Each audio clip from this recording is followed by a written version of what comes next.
पिता से संबंध बनाना कठिन नहीं होता है। और पिता को आदर करना है, भक्ति करना है तो आदर करना है, सेवा करना है, तो वो नेचुरल है, इट्स क्वाइट नेचुरल, कोई दिक्कत नहीं है, प्रहलाद महाराज बोलते हैं। और भगवान बहुत जल्दी प्रसन्न हो जाते हैं, क्योंकि भगवान से हमारा संबंध एक फैक्ट है, ये तथ्य है कि हम भगवान के हैं, इसलिए भगवान को प्रसन्न करने में कोई दिक्कत नहीं है। जैसे कोई कोई व्यक्ति हो मान लो संसार में, और उसका लड़का लड़के के और उसके थोड़ा झगड़ा हो जाए मान लो, है ना, कोई बात पे, तो बात पे बाद में बच्चे को बाप को मनाना कोई मुश्किल काम नहीं होता, बहुत आसानी से मना लेते हैं अगर मनाना चाहे तो, है ना, कोई संबंध ऑलरेडी है, संबंध ऐसा नहीं संबंध नहीं है, तो भगवान से हमारा संबंध है।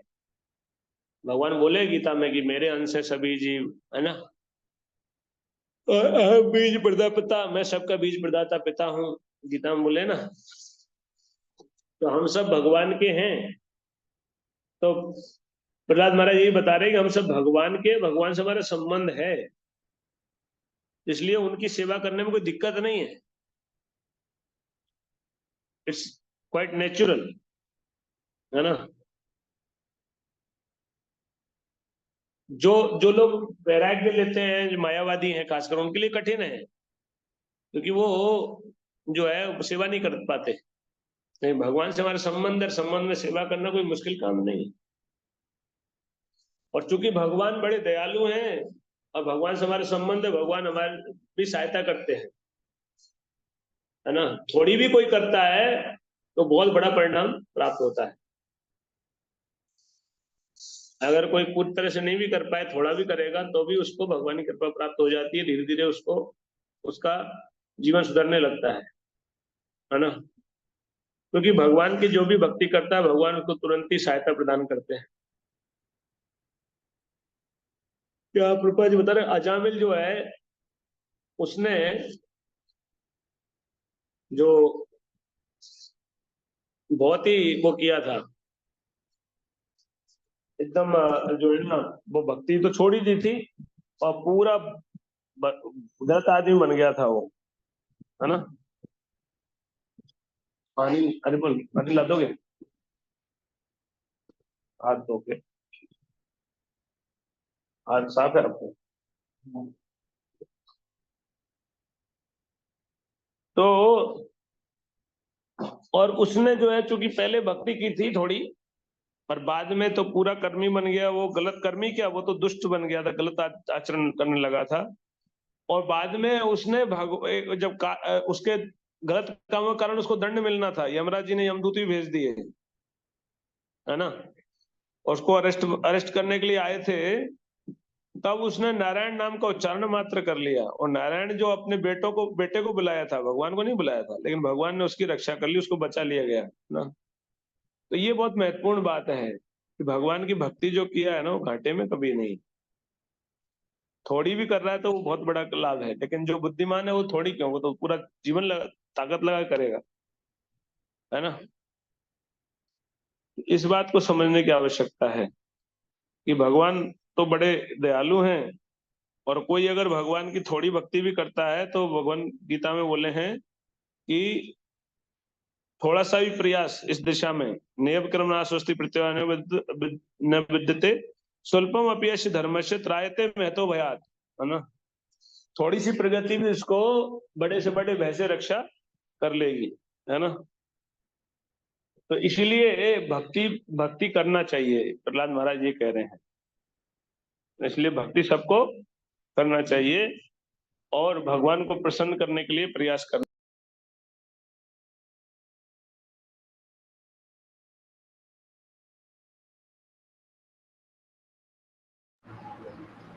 प्रभु जी आवाज नहीं आ रही आपकी।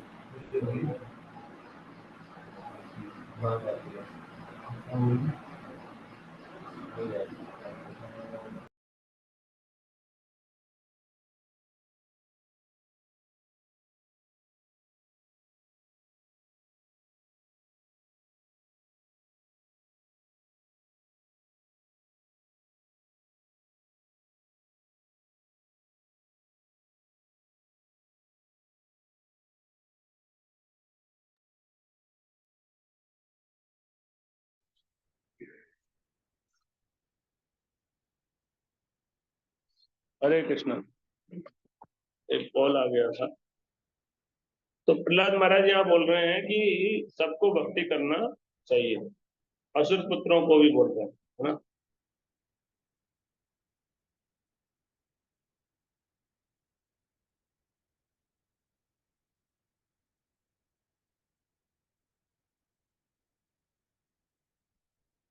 हो सकता है असुर पुत्रों के भाव ये आए, प्रहलाद महाराज साहब इसलिए बोल रहे हैं।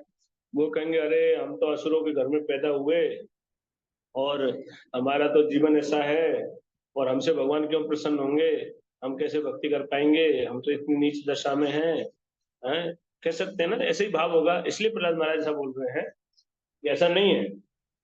वो भगवान तो सबके हैं, और भगवान कोई भक्ति सबको ही कर सकता है, क्योंकि भगवान सबके पिता हैं, उनसे हमारा संबंध है ना। तो कोई कठिनाई नहीं है, कोई दिक्कत नहीं है ना।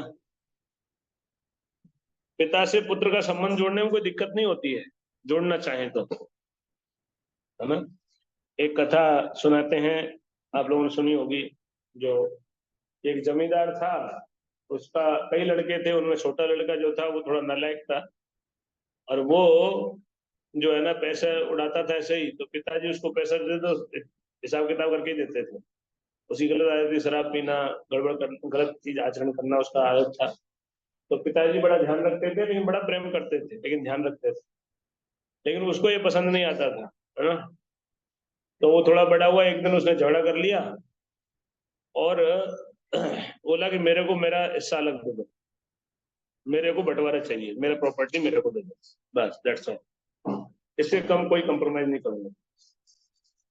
तो झगड़ा करके उसने जो है ऐसा जब जिद किया तो बाप को मानना पड़ा, क्या करे। तो उसने बंटवारा कर दिया, ठीक है भाई तुम्हारा हिस्सा ले लो, ये लो, है ना, जो करो खाओ।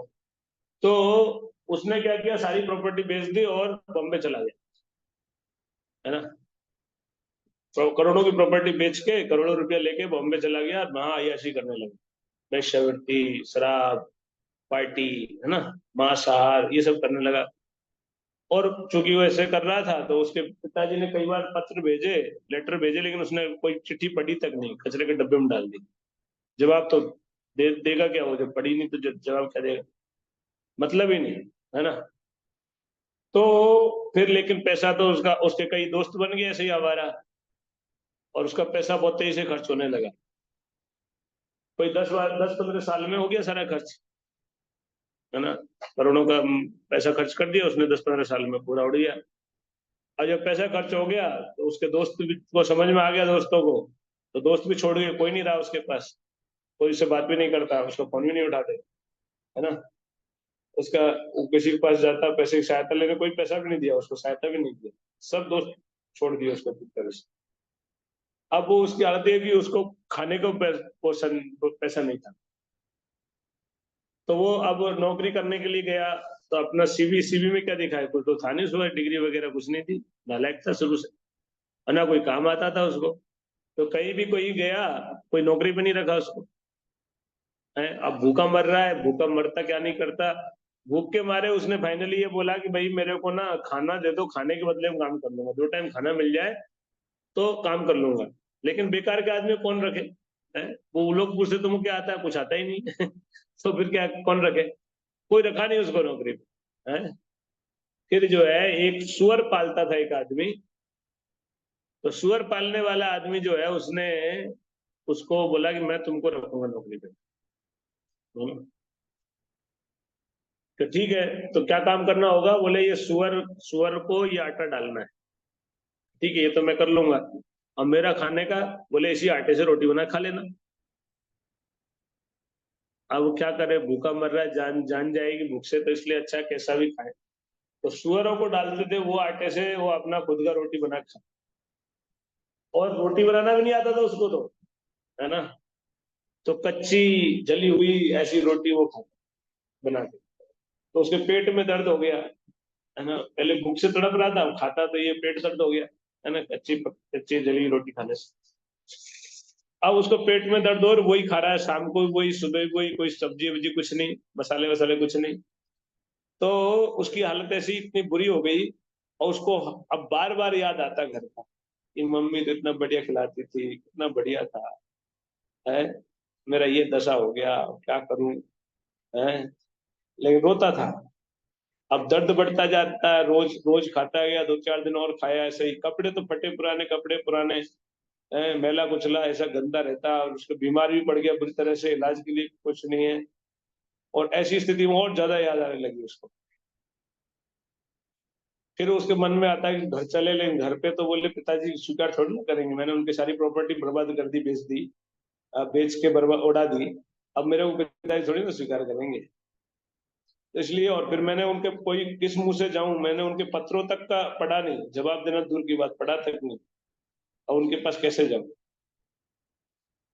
तो फिर बहुत विचार करने के बाद उसके मन में ख्याल आया कि अरे, मेरे पिताजी तो नौकरों को बहुत अच्छा रखते हैं, तो मेरे को बेटे की तरह तो नहीं रखेंगे, लेकिन पिताजी बड़े दयालु हैं, मैं चाहूंगा तो नौकर की तरह तो रख लेंगे, कम से कम ट्राई तो करता हूँ, है, पैर में पड़ के गिड़गिड़ा लूंगा, लिपट जाऊंगा, तो मुझे पता है पिताजी जो है नौकर तो रख लेंगे, तो ये भाव लेके वो डिसाइड करके आया, और चल के आया, वापस बॉम्बे से ट्रेन से जो है पहुंच गया।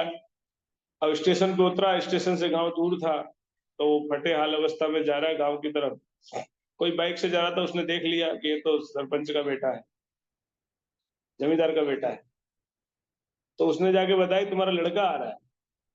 ये बात सुन के पिताजी को इतनी खुशी हुई कि लड़का आ रहा है हमारा, तो कभी वो पत्र लिखते, जवाब नहीं देते, पत्र लिखना बंद कर दिया, दुखी थे, लेकिन है ना, संबंध तो रहता है ना, तो संबंध जोड़ने में कोई दिक्कत नहीं है, आ रहा है ये बोल के ही पिताजी इतने खुश हो गए, सबको बोला कोई कुछ बोलना नहीं, सब उसको रिसीव करने चलो, बड़ा तुनक मिजाज है, कभी नाराज होकर चला नहीं जाए कोई बात से, इसलिए सब चलो बोले उसको स्वागत के लिए, और पिताजी फट से घोड़ा उठाए, घोड़ा लेके दौड़ते हुए स्वागत के लिए गए उसका, आज के हिसाब से बाइक लेके गए मान लो, और आगे आगे पिताजी चल रहे हैं, पीछे और बाइक से लोग आ रहे हैं, कोई पैदल आ रहे हैं, सब स्वागत के लिए आ रहे हैं उसको, और वो पिताजी दौड़ते हुए तेज गए, तेज से, और जाके देखा तो गाड़ी रोकी, और दौड़े बेटा करके बोला, हाथ फैला के दौड़े उसको गले लगाने के लिए, और इधर वो भी दौड़ा, वो चरण पकड़ने के लिए दौड़ा, और पहले रोता हुआ आया, पिताजी मुझे माफ कर दो, पिताजी मुझे माफ कर दो, और चरण पकड़ना चाहता था,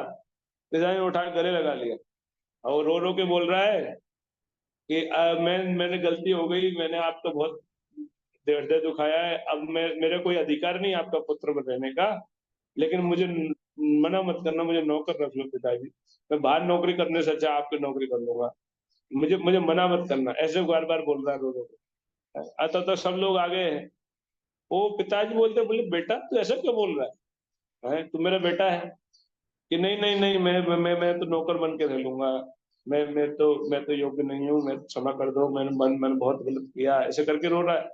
तो पिताजी ने सबके बीच में घोषणा की, सबको बोला कि आज से ये मेरा बेटा है, जैसे पहले था वैसे ही बेटा है ना, कोई इसको कुछ भी नहीं बोलेगा, पुरानी बात जो है वो गई, जैसे है वैसे ही रहेगा।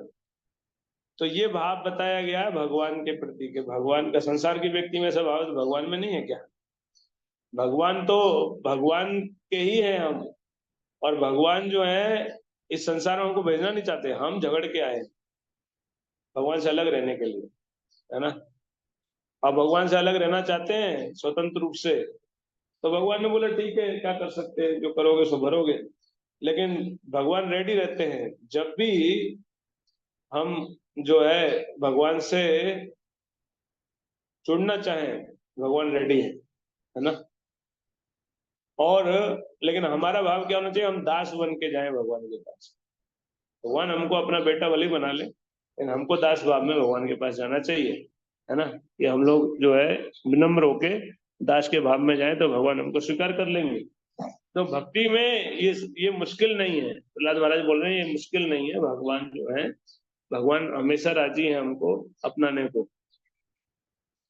हम ही जो है जुड़ना नहीं चाहते, यही प्रॉब्लम है ना, लेकिन भगवान की भक्ति करना चाहिए। इस संसार में जो रिश्ते हैं वो तो परमानेंट नहीं है, लेकिन भगवान से रिश्ता हमारा परमानेंट है, और वो है ना, तो भगवान की प्रसन्नता के लिए कार्य करना चाहिए। ये बात इस श्लोक में बताई जा रही है। तो आगे के श्लोक है परावरेषु भूतेषु ब्रह्मान्तस्थावरादिषु भौतिकेषु विकारेषु भूतेषु अधमत्सु च गुणेषु गुण साम्ये च गुण व्यतिकरे तथा एक एव परो हि आत्मा भगवान ईश्वरो अव्ययः प्रत्यगात्म स्वरूपेण दृश्य रूपेण च स्वयं व्याप्य व्याप्य व्याप्य व्यापक निर्देश्यो ही अनिर्देश्यो अविकल्पितः केवलानुभवानंद स्वरूप परमेश्वरः मायांतरहितेश्वर्य ईयते गुण सर्गया। तो बोल रहे हैं आगे जो प्रहलाद महाराज, परम नियंता पूर्ण पुरुषोत्तम भगवान जो अच्युत तथा अजेय हैं, जीवन के विभिन्न रूपों में यथा पौधे जैसे स्थावर जीवों से लेकर प्रथम सृजित प्राणी ब्रह्मांड तक में उपस्थित हैं। भगवान परमात्मा रूप में सबके हृदय में उपस्थित है ना। वे अनेक प्रकार की भौतिक सृष्टियों में भी उपस्थित हैं तथा समस्त भौतिक तत्वों, संपूर्ण भौतिक शक्ति तथा भौतिक प्रकृति के तीनों गुणों सत्व रजो तमोगुण के साथ साथ अव्यक्त प्रकृति एवं मिथ्या अहंकार में भी उपस्थित हैं। अतएव यद्यपि वे एक हैं फिर भी सर्वत्र उपस्थित रहते हैं। वे समस्त कारणों के कारण दिव्य परमात्मा भी हैं जो समस्त जीवों के अंतःस्थल में प्रेक्षक के रूप में उपस्थित है। उन्हें व्याप्त तथा सर्वव्यापक परमात्मा के रूप में इंगित किया गया है, परंतु वास्तव में उनको इंगित नहीं किया जा सकता। वे अपरिवर्तित तथा अविभाज्य हैं। वे परम सच्चिदानंद शाश्वत ज्ञान और आनंद के स्वरूप में अनुभव किए जाते हैं। माया के आवरणों से ढके होने के कारण नास्तिक को वे अविद्यमान प्रतीत होते हैं, है ना। तो यहाँ पे भगवान को बताया गया है कि भगवान जो है सर्वत्र हैं, हर वस्तु में, हर व्यक्ति के साथ उनके हृदय में विराजमान है और कण कण में विराजमान है। सब कुछ उन पे टिका हुआ है और उनको सच्चिदानंद रूप में अनुभव किया जाता है।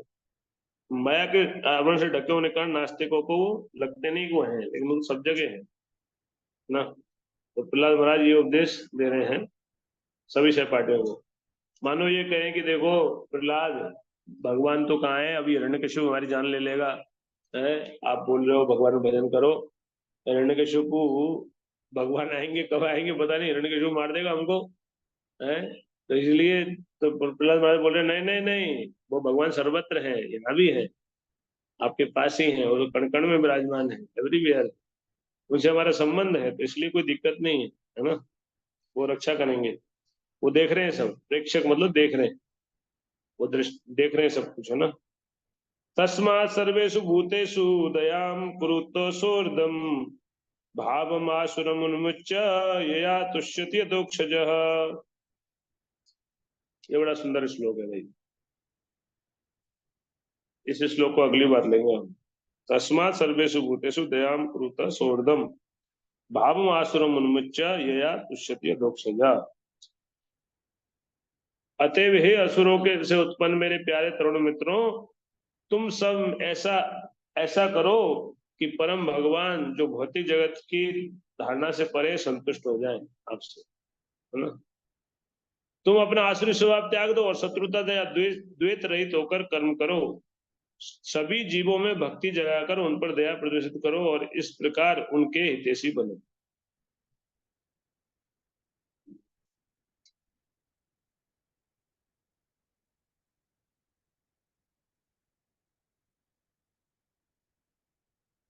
ये श्लोक अगली बार चर्चा करेंगे। कोई प्रश्न है तो पूछो।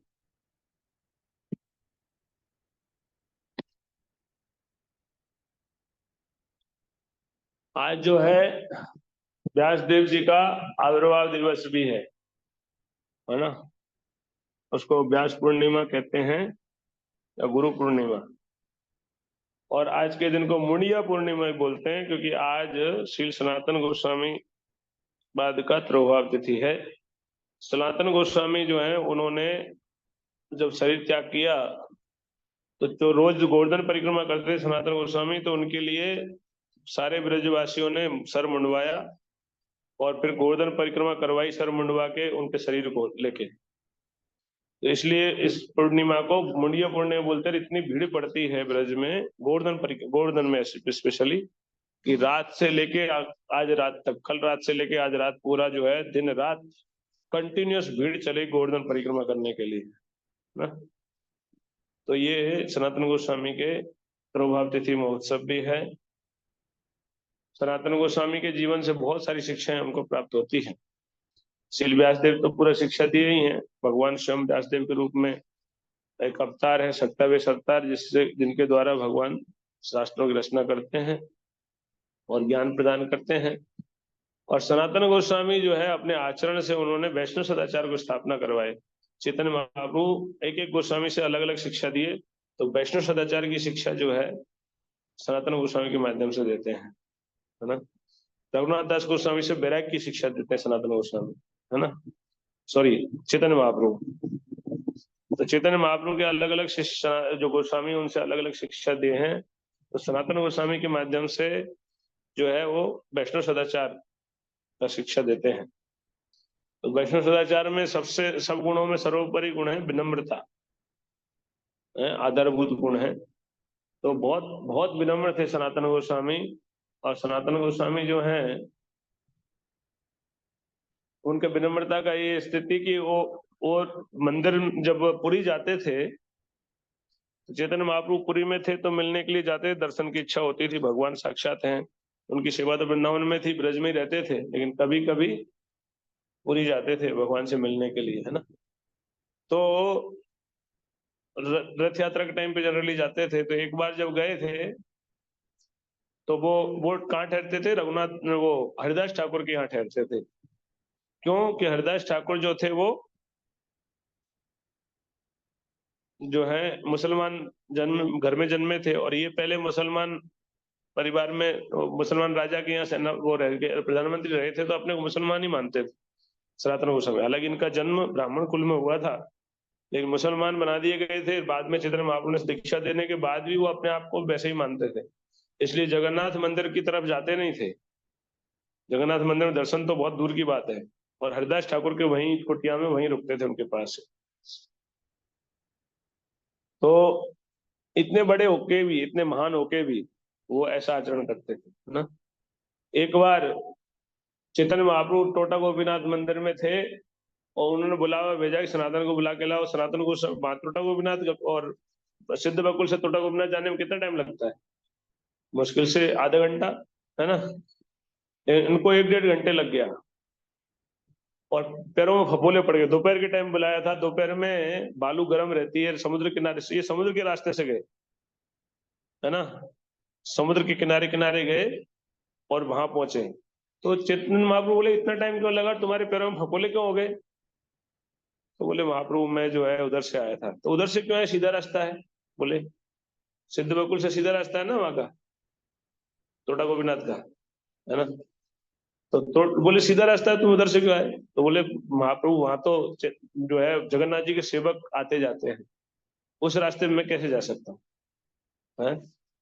इतने विनम्र थे, हैं, कि भगवान जगन्नाथ जी के पुजारी सेवा करने वाले सेवक आते जाते हैं जिस रास्ते, उसमें मैं कैसे जा सकता हूँ। इसलिए मैं उधर समुद्र के रास्ते से आया, है ना। तो चैतन्य महाप्रभु उनको गले लगा लिए। तो हमको समझना चाहिए भगवान को प्रसन्न करना है। हम ईगो में रहते हैं, हम तो इस्कॉन से जुड़ गए तो अपने को बड़े महान मान लेते हैं, और सब में दोष देखते हैं, पंडों को दोष देख लेते हैं, भगवान के सेवक है जगन्नाथ जी को उनमें भी दोष देख लेते हैं। लेकिन हमको समझना चाहिए कि ऐसे दूसरों में दोष नहीं देखे। हमारे आचार्य सनातन गोस्वामी ये सिखाते हैं, है ना। और सनातन गोस्वामी सभी से इतना प्रेम करते थे कि सभी उनको बहुत चाहते थे। ब्रज में आने के बाद ब्रज में सबसे संबंध था उनका, है ना। कई लीलाएं हैं, बहुत सारी लीलाएं हैं। सनातन गोस्वामी ने बहुत सारे ग्रंथ लिखे, बहुत सारी शिक्षा दी है। उनके जीवन बहुत बहुत शिक्षाप्रद है, जिसमें वो परफेक्ट आचरण करते हैं भक्ति का, है ना। तो आज सनातन गोस्वामी प्रभाव तिथि ही है। शिला सनातन गोस्वामी पाद की जय। कोई प्रश्न है किसी का आज की चर्चा के संबंध में।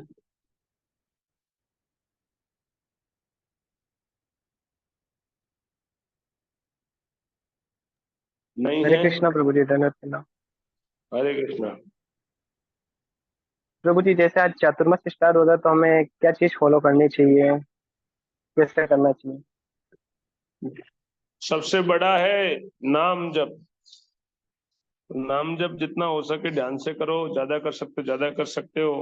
भाई ज्यादा तपस्या इतनी महत्वपूर्ण नहीं, तपस्या ज्यादा बढ़ाने से कोई विशेष लाभ नहीं है। तपस्या में तो हमको जो है इस महीने जो पत्तीदार सब्जी छोड़नी है तो वो छोड़ देना चाहिए, पत्तीदार सब्जी नहीं खानी चाहिए, है ना, एक महीने। और अगले महीने जो है दही बंद होगा, फिर दूध बंद होगा, फिर जो है उड़द की दाल, है ना, एक। तो ये एक एक महीने में एक एक चीज छोड़ने को रूपा जी बोले हैं, तो वही फॉलो कर ले, पर्याप्त है। बाकी सुबह जल्दी उठें, भगवान भक्ति करें, जो है ना, ये संकल्प ऐसा ले कि भक्ति में जो अंग में ढीले हैं वो अंग को स्ट्रॉन्ग करें। इसमें कृपा भी बहुत प्राप्त होती है, चातुर्मास में आप भक्ति करेंगे तो उसमें ज्यादा कृपा प्राप्त होगी आपको, है ना। 4 नियम पालन कड़ाई से पालन करें, उसमें कंप्रोमाइज नहीं करें। 16 माला ध्यान से करें, एकादशी ठीक से करें। एकादशी को ज्यादा फास्टिंग कर सकते हैं, थोड़ा मतलब खाना पीना थोड़ा रिस्ट्रिक्ट कर सकते हैं थोड़ा सा।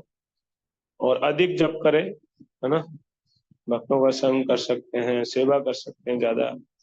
और जो है ज्यादा तो यही है बस, सुबह जल्दी मंगल आरती करो डेली, है ना, ये संकल्प ले सकते हैं। जो छूट रहा हो कुछ तो उसको, रीडिंग छूट रही है तो रीडिंग रेगुलर करने का संकल्प ले सकते हैं, है ना। चातुर्मास जो है बेसिकली, ये साधु संत जो होते थे इस इन 4 महीनों में ट्रेवलिंग नहीं करते थे, तो एक जगह रहते थे तो फिर ज्यादा तपस्या करते थे, ज्यादा भजन करते थे, है ना। वैसे तो घूमते रहते थे प्रचार के लिए, लेकिन ये 4 महीने वो रुक जाते थे। लेकिन आजकल तो चातुर्मास में रुकते नहीं है, साधनों से चलते हैं, है ना। पहले पैदल चलते थे तो क्या पैदल रास्ते तो होते नहीं थे, नदी नाले उफान पे होते थे, तो आदमी ट्रेवलिंग कर ही नहीं सकते थे। बारिश के सीजन में ट्रेवलिंग करना संभव ही नहीं था। आदमी कहीं फंस गया, ना तो नाव मिलेगी ना कुछ मिलेगी, पार नदी पार ही नहीं कर सकता, बह जाएगा, है ना। अभी आज इसलिए संभव ही नहीं था पहले। दूसरा, सांप वगैरह बाहर घूमते हैं, बारिश में पानी भर जाता है तो, और तो वो भी खतरा था। दूसरा, इससे ज्यादा खतरा ये भी, ज्यादा जीव जंतु जो बहुत मरते, कीड़े मकोड़े बहुत रोड पे घूमते हैं ना, बाहर निकल जाते हैं सब बारिश के सीजन में। और सीजन में कीड़े मकोड़े नहीं होते रोड पे, बारिश में होते हैं, लटें क्या क्या निकल आती है ना। तो इतनी जीव हत्या होती थी, इसलिए साधु संत जो है इनमें एक जगह बैठ के भजन करते थे।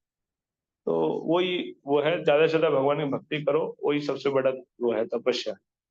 भक्ति के कार्य में बढ़ाना चाहिए। तो तपस्या बढ़ाने से ज्यादा लाभ नहीं होता है।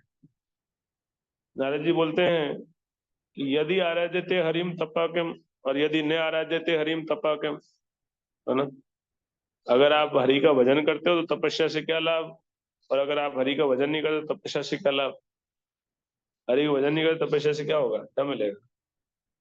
हरि का भजन करो तो तपस्या से क्या होगा, तपस्या कहीं भी नहीं है। शुद्धिकरण में भगवान की भक्ति जो शुद्धिकारक है, उसके सामने तपस्या कुछ भी शुद्धिकारक नहीं है। तो जो रिकमेंडेड ऑस्टेरिटी है वो करनी चाहिए, बाकी ज्यादा भजन करना चाहिए। कार्तिक के महीने में ज्यादा बढ़ा सकते हैं, बाकी चातुर्मास में थोड़ा थोड़ा बढ़ा सकते हैं, लाइक ऐसे। बाकी जो रेगुलर जिनमें जो अंग जो पालन करने चाहिए उसमें ढीले हैं, तो उसको टाइट कर सकते, जैसे रीडिंग नहीं कर रहे हैं रीडिंग शुरू कर सकते हैं नियमित, है ना। और जो श्रवण नहीं कर पा रहे श्रवण बढ़ा सकते हैं, जप बढ़ा सकते हैं, ध्यान पूर्वक कर सकते हैं, जप को ऐसे संकल्प ले सकते हैं, इस तरह से कुछ कर सकते हैं। ओके। और कोई?